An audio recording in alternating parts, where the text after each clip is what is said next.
The test is in 4 parts: Part 1, Part 2, Part 3, and Part 4. Now look at Part 1. Part 1.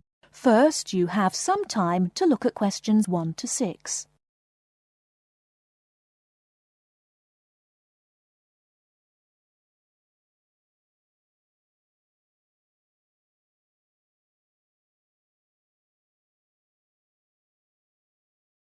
Now listen and answer questions 1 to 6. So, what was it like in your school then, Lynn? Well, South African schools are very different from schools in Australia. For a start, children don't start their schooling until they are 7, quite a bit later than schools in Australia. What about New Zealand, Gail? We're more like Australia. I can't believe children don't go to school until they are 7. When do the parents get any free time? Well, there's still the availability of kindergartens or play schools. It's just that formal education doesn't start until later. I don't think it's such a good idea for children to have to be too academic at such a young age. They should be able to just enjoy themselves. Well, yeah, but the first school children go to isn't really very academic. It's just an opportunity for children to learn a few basic social skills by playing and learning with other children. Yes, I'd agree with that. I guess being so close, Australian and New Zealand schools must be similar then. Well, I suppose they do share a lot of similarities, but there are also some differences. For example, children in New Zealand go through intermediate school, but in Australia there's only high school. That's right, isn't it, Pat? Yeah, I think so. What about South Africa, Lynn? Do you have an intermediate or high school? Oh, high school. And now the difference between Australian and New Zealand education is that although both countries have state schools and private schools, our private schools are very often run by religious groups, whereas New Zealand schools are secular. That's not true. There are quite a few religious schools in New Zealand. Oh, OK, maybe we are similar. Only a few South African schools have any religious connection, so I guess we're different. Most people go to state schools. Pat, is it true that some people from your country don't have to go to school at all? Well, that's partly true. Because of the geography of Australia, there are a lot of children who do not have access to schools, at least on a regular basis. Instead, they have a form of correspondence education, where the lessons are actually on the radio and the students send their work in by post. That way they get a lot of what they would if they were in the classroom, apart from the interaction. In New Zealand, not all students have to go to school either. Some parents have opted for homeschooling. Oh, is that like correspondence teaching? We don't really have that. Well, we do have correspondence schools, but homeschooling is different. With homeschooling, the parents teach the children and set them homework. They have to present a syllabus to their local education authority before they can do that, but it is becoming a more popular choice for some parents. I suppose it also suits parents' own commitments. I mean, they don't have to worry about collecting their children from school, and they can always teach over the weekend or in the evening if they want to. Is the school day normally quite long then? Not in New Zealand, but I think it can be in Australia. Yeah, that's right. I think Australia is unusual in that there are extracurricular activities which you have to go to. Before you hear the rest of the conversation, you have some time to look at questions 7 to 10.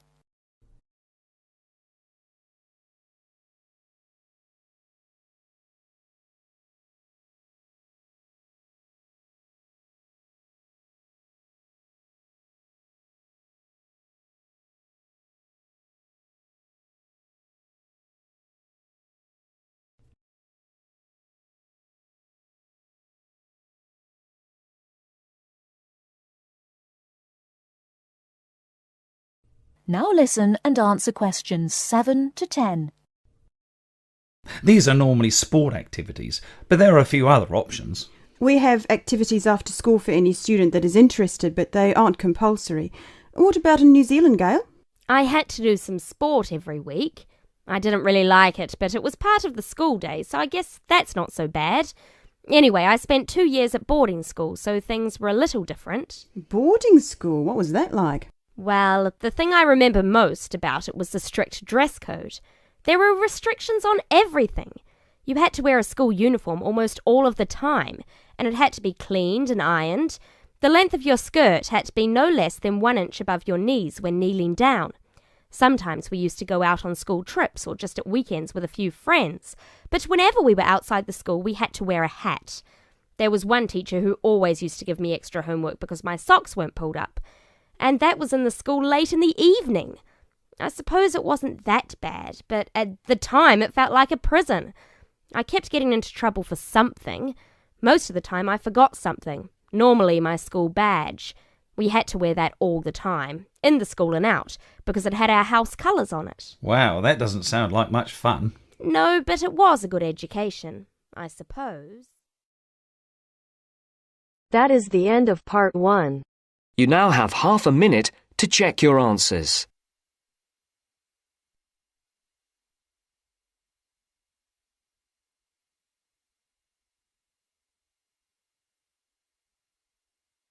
Now turns to part 2. Part 2. You will hear a student, Alex, asking his tutor for advice about essay writing. First, you have some time to look at questions 11 to 17.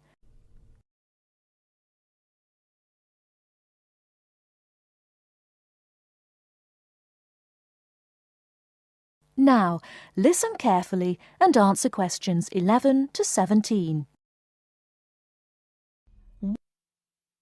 Hi, Alex. Come in. I gather you wanted some help with writing essays. Yes, I'm finding this first term difficult, and I'm worried about the assignments we have to do for January. Well, let me see if I can help. You shouldn't panic about it, because essay writing is a very straightforward process, really. What it involves is organising the information that you want to include. You shouldn't have more than you can easily manage within the word count. Make sure you haven't got too much or anything irrelevant. You need to look at that and work out what you need and what you don't need before you start. And then you just have to think about how you're going to put forward your argument.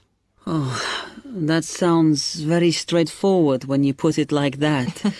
But I'm worried I haven't got the necessary skills for writing an effective essay because English is my second language. Well, perhaps you misunderstand the skills you need. You need to be able to analyse your data, and then I would say the skills of interpretation and expressing yourself are important. Perhaps it's this last one that bothers you, but the more essays you write, the more you will develop these skills. Yes, and I don't quite know how to improve at that. Though, as you say, I know practice will help. And I need to make sure I've got everything ready before I start. Yes. What is vital to good essay writing is preparation. So make sure you build in enough time to do the research you need. Are there any other sources I can use to help me with essays? Yes. You should go to the library and look through the reference section, because there are books that focus on the style we use in academic writing, and those will help you a lot. The other thing that you should think about is what happens when you've actually written your essay. Too many students just complete their work and hand it in, whereas what you should be doing is making sure that you edit it as thoroughly as possible. Oh, yes, that's a good idea. Then I'd pick up any mistakes and also see if it reads logically. Exactly. The other thing is, again, what a lot of students do is get their essays back, look at the marks, then just file it away. They don't realise that if they checked it through and looked at what the tutor had written, then they can learn from their old essays. Yeah, I can see that's a good idea. So, is that okay? You can always come back to me. Before you hear the rest of the talk, you have some time to look at questions 18 to 20.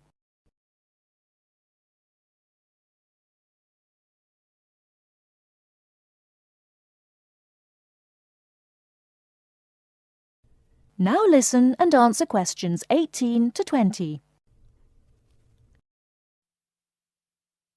Actually, there were a couple of other things I wanted to ask you about essay writing. Uh-huh. I had a few thoughts of my own about what I should do, such as really taking good notes when I'm reading, because that helps, doesn't it? I think it improves your knowledge rather than your actual writing. But one tip I can give you is to try and not read too much. Otherwise, you end up including irrelevant material in your essay. Remember to stay on task. Yes. Sometimes I have problems interpreting the questions correctly, or the whole question seems overwhelming to me. What I try to do is highlight the key parts and divide it into smaller chunks so I can manage it. Well, you might find it useful to break it down even further by making sure you understand all the words perfectly before you start. Things like assess or comment and such like. Yes, I see. Sometimes, after an objective analysis, the question actually asks you for a subjective opinion. But you must remember to support your arguments if that's the case. One final comment I can make is about using your own words. You must try to do this as far as possible. You're expected to summarize what you've read, not just string together a list of quotations. In fact, you shouldn't have too many. Just use them where it's really important. Okay, thanks. Do you read other students' essays when you've finished? No. Why? Is that a good idea? Well, you can confuse each other, so I'd advise against it. But it's up to you. Okay. Thanks very much for your time. That is the end of part 2. You now have half a minute to check your answers.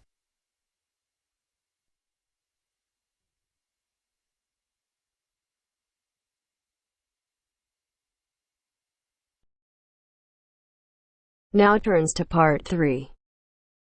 Part 3. You are going to hear some announcements made to a group of people who are planning a trip to Greece.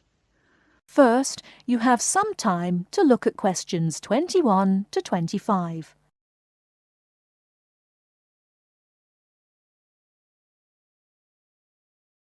Now, listen carefully and answer questions 21 to 25. Good morning, everyone. I'm getting very excited about this trip to Greece, and I'm sure you are too.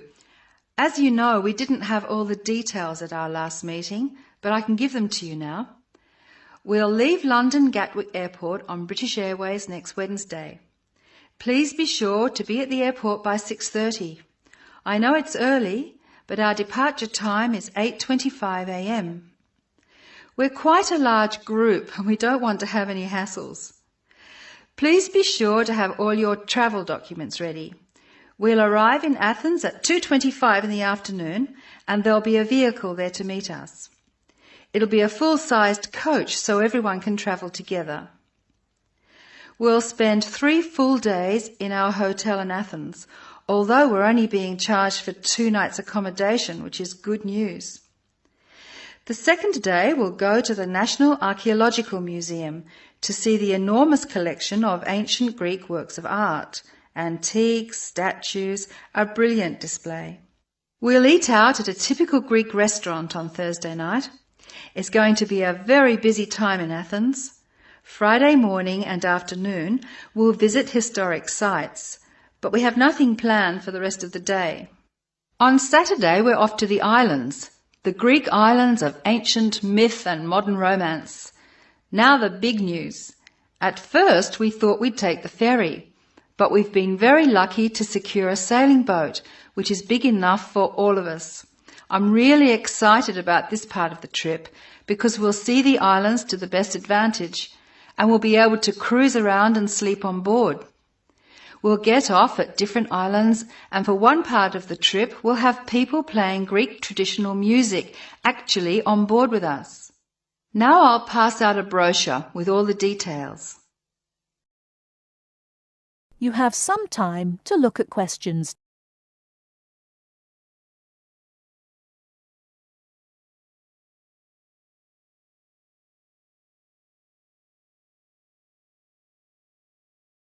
Now listen carefully and answer questions. A lot of work has gone into organising this tour, and I'd like to thank in particular the travel agent who got us a really good deal, and the people at the British Museum who offered us such good advice. Trips like this only happen because of the hard work of really expert people.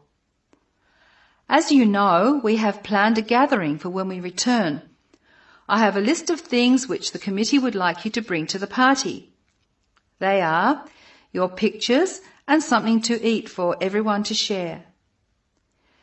You are almost bound to have people ask what we have in common and why we're travelling as a group. I suppose the answer is that we're interested in learning about old societies and vanished cultures, and we all enjoy travelling. Of course we enjoy fine food too, but that's not as important. Oh, I nearly forgot the last piece of information. You'll see there are labels which I have passed around for you to put on all your luggage. Could you fill them in, please? On the top line, please write Greek tour, and on the lower line, write in block letters, I mean uppercase, the letters AA and the number 3. That's AA3. We need to have these labels clearly displayed to help the baggage handlers keep our luggage together on the different parts of our trip, so please don't take them off. That is the end of part 3. You now have half a minute to check your answer.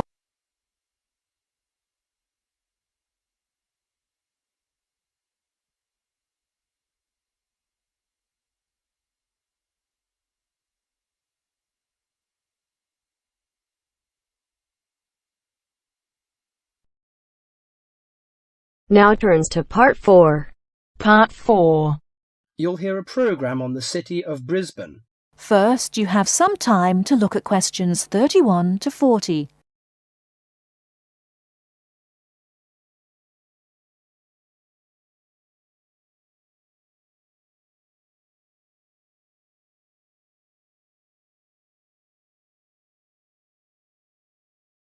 Now listen carefully and answer questions 31 to 40.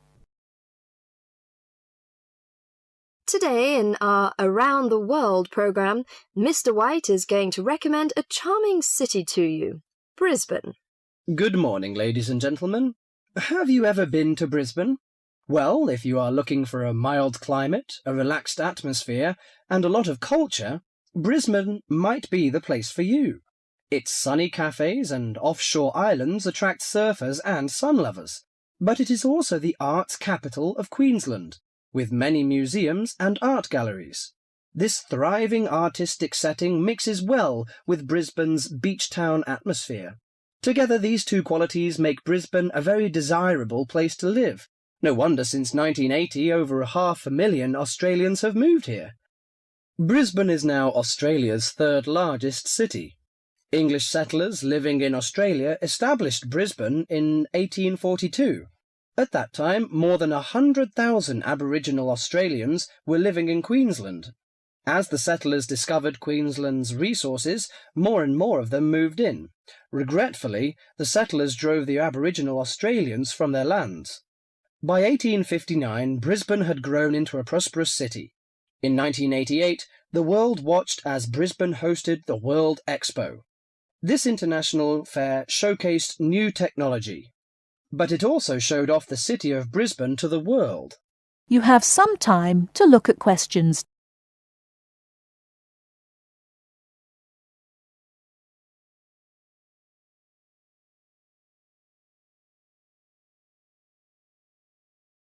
Now listen carefully and answer questions.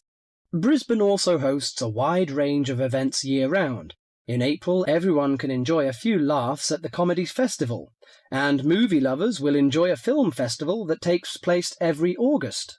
For 2 weeks in September, there is an outdoor festival of the arts. In October, a music festival draws a large crowd.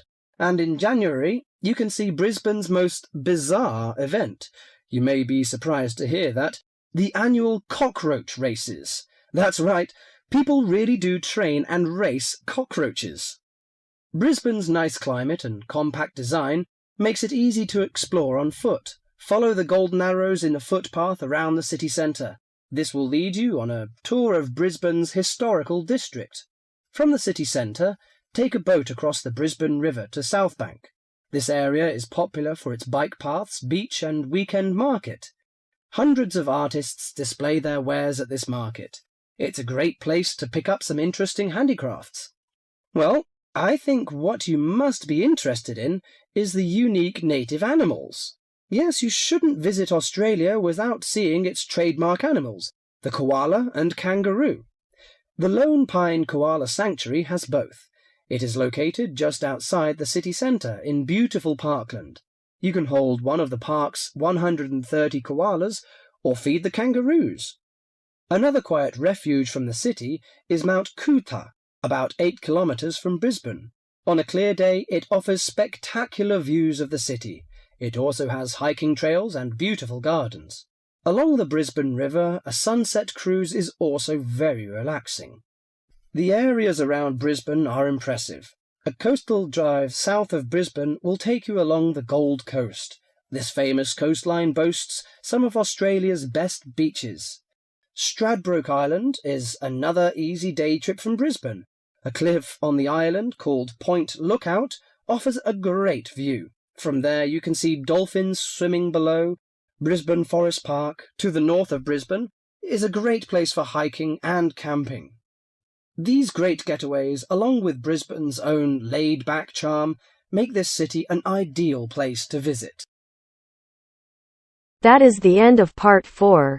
You now have half a minute to check your answers.